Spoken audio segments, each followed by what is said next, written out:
Why did the United States attack Libya, Iraq, Afghanistan, and Yemen?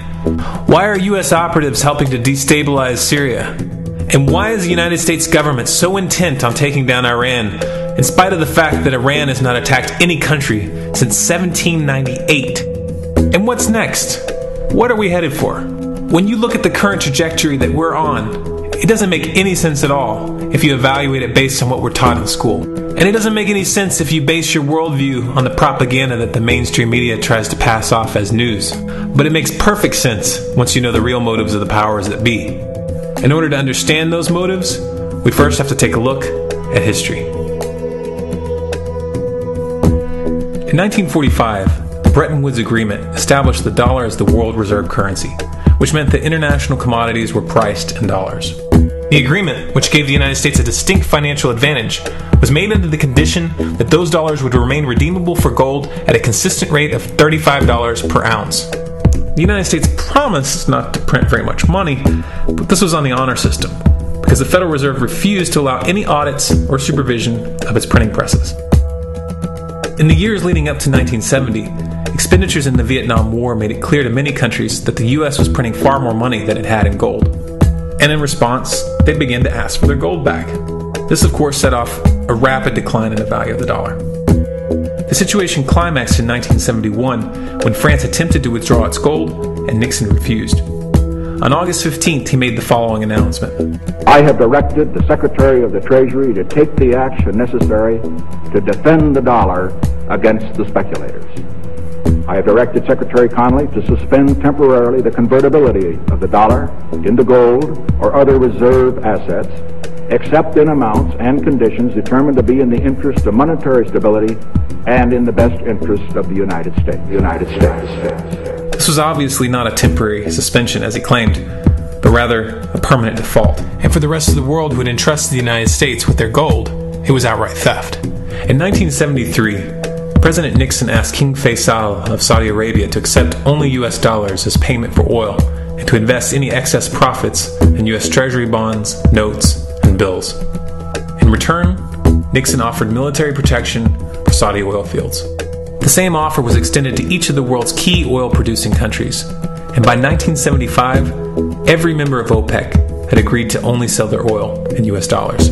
The act of moving the dollar off of gold and tying it to foreign oil instantly forced every oil-importing country in the world to start maintaining a constant supply of Federal Reserve paper. And in order to get that paper, they would have to send real physical goods to America. This was the birth of the petrodollar. Paper went out, everything America needed came in, and the United States got very, very rich as a result. It was the largest financial con in recorded history.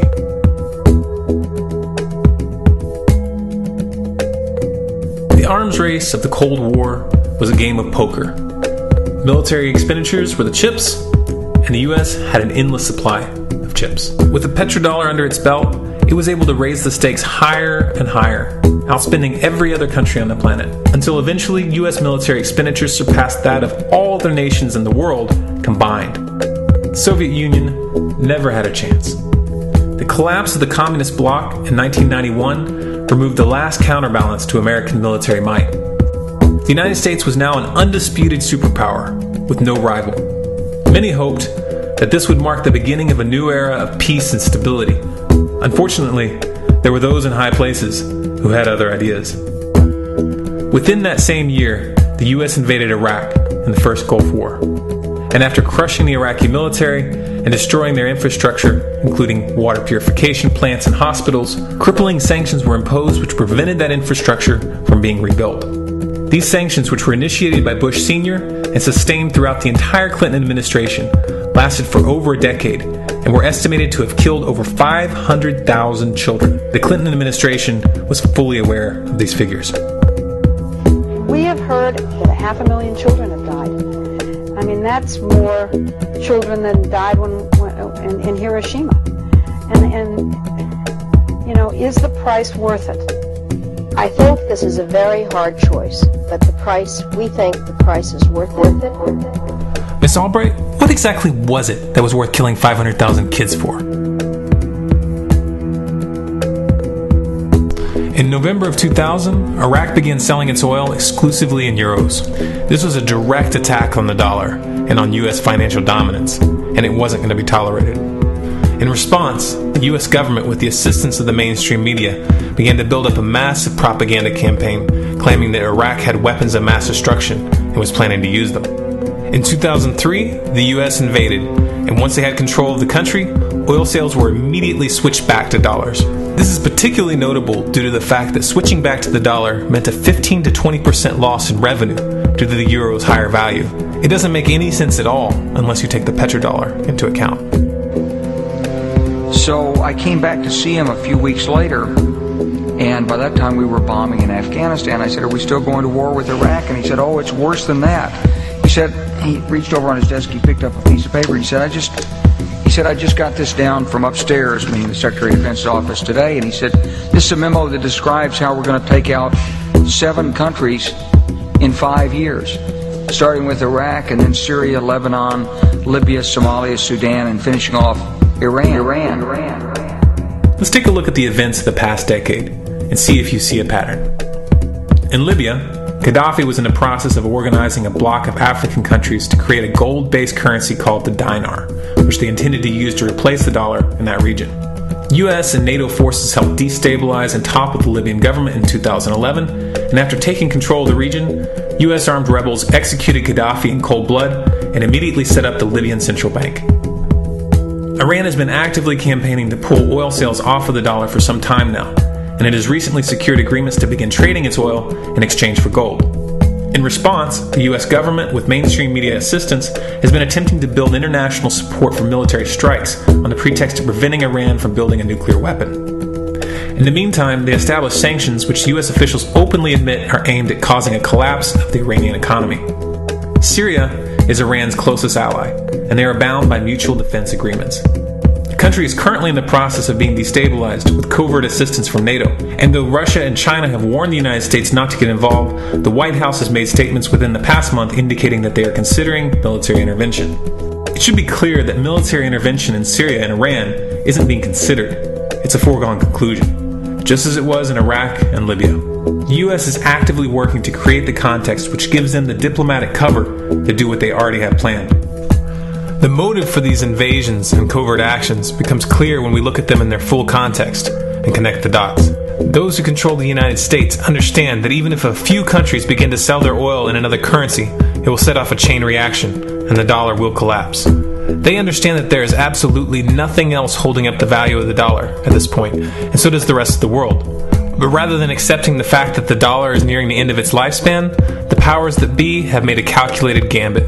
They have decided to use the brute force of the US military to crush each and every resistant state in the Middle East and Africa. That in itself would be bad enough, but what you need to understand is that this is not going to end with Iran. China and Russia have stated publicly and on no uncertain terms that they will not tolerate an attack on Iran or Syria. Iran is one of their key allies, one of the last independent oil producers in the region, and they understand that if Iran falls, then they will have no way to escape the dollar without going to war. And yet the United States is pushing forward in spite of the warnings. What we are witnessing here is a trajectory that leads straight to the unthinkable. It's a trajectory that was mapped out years ago in full awareness of the human consequences. But who was it that put us on this course? What kind of psychopath is willing to intentionally set off a global conflict that will lead to millions of deaths just to protect the value of a paper currency? It obviously isn't the president. The decision to invade Libya, Syria, and Iran was made long before Obama had risen to the national spotlight. And yet, he's carrying out his duty just like the puppets that preceded him. So who is it that pulls the strings? Often the best answer to questions like this are found by asking another question. Qui bono? Who benefits? Obviously, those who have the power to print the dollar out of thin air have the most to lose if the dollar were to fall. And since 1913, that power has been held by the Federal Reserve. The Federal Reserve is a private entity owned by a conglomerate of the most powerful banks in the world. And the men who control those banks are the ones who pull the strings. To them, this is just a game. Your life and the lives of those you love are just pawns on their chessboard. And like a spoiled 4-year-old who tips the board onto the floor when they start to lose, the powers that be are willing to start World War III to keep control of the global financial system. Remember that when these wars extend and accelerate. Remember that when your son or your neighbor's son comes back home in a flag-draped coffin. Remember that when they point the finger at the new boogeyman, because the madmen who are running this show will take this as far as you allow them to. So how much time do we have left? It's a question I hear constantly, but it's the wrong question. Asking how much time we have left is a passive posture. It's the attitude of a prisoner who's waiting to be taken out to a ditch and shot in the back of the head. What are our chances? Can we change course? Also the wrong question. The odds don't matter anymore. If you understand what we're facing, then you have a moral responsibility to do everything in your power to alter the course that we're on, regardless of the odds. It's only when you stop basing your involvement on the chances of success that success actually becomes possible. To strip the ill-begotten power from the financial elites and to bring these criminal cartels to justice will require nothing less than a revolution. The government is not going to save us. The government is completely infiltrated and corrupt to the core. Looking to them for a solution at this point is utterly naive. There are 3 stages of revolution, and they are sequential. Stage 1 is already underway. Stage 1 is the ideological resistance. In this stage, we have to actively work to wake up as many people as possible about what is happening and the direction we're headed. All revolutions originate from a shift in the mindset of the population, and no other meaningful resistance is possible without it. Success in this stage of the game can be measured by the contagion of ideas. When an idea reaches critical mass, it begins to spread on its own and seeps into all levels of society. In order to achieve that contagion, we need more people in this fight.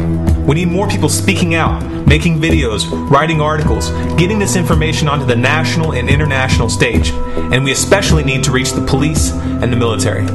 Stage 2 is civil disobedience, also known as nonviolent resistance. In this stage, you put your money where your mouth is, or more accurately, you withhold your money and your obedience from the government, and you do everything in your power to bring the gears of the state to a halt. Practiced in mass, this method alone is often enough to bring a regime to its knees. However, if you fail at this stage, stage 3 is inevitable. Stage 3 is direct physical resistance. Direct physical resistance is the last resort, and it should be avoided and delayed as long as possible. And it should only be invoked after all other options have been thoroughly exhausted. There are those who talk tough and claim that they will resist when the time comes. But what those people fail to realize is that if you are inactive during the first 2 stages and save your efforts for the last resistance, then you will fail. When the Nazis were moving door to door, dragging people out of their homes in Germany, that was the time to fight back physically. But due to the lack of ideological resistance and civil disobedience leading up to that moment, even an armed uprising would have likely failed at that point. An armed uprising can only succeed if the people have established an attitude of active resistance. And active resistance is only possible after their minds have broken free from the mainstream propaganda. If you want to fight back, it's now or never. You're not going to get another chance, and the stakes are far higher than they were in Nazi Germany.